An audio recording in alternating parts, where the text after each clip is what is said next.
V tých našich krásnych Košiciach žije zhruba 250 000 obyvateľov.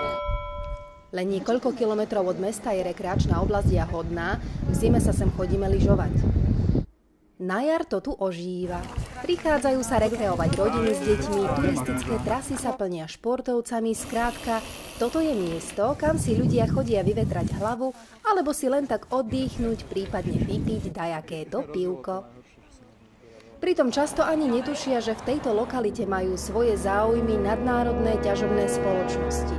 Už 8 rokov prebieha prieskum možností ťažby radioaktívnej uránovej rudy.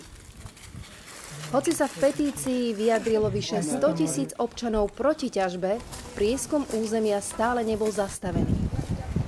Uránová baňa by bola ekologickou katastrofou. Všetci sme obyvateľmi Košíc a je našou povinnosťou bojovať proti tejto ťažbe. Aby urán zostal spať pod zemou, my zostávame aktívni. Sledujte dianie v médiách, na internete, zúčastňujte sa na akciách, vyjadrujte svoj názor. Spolu si užívajme zdravého života v súlade s touto našou krásnou prírodou.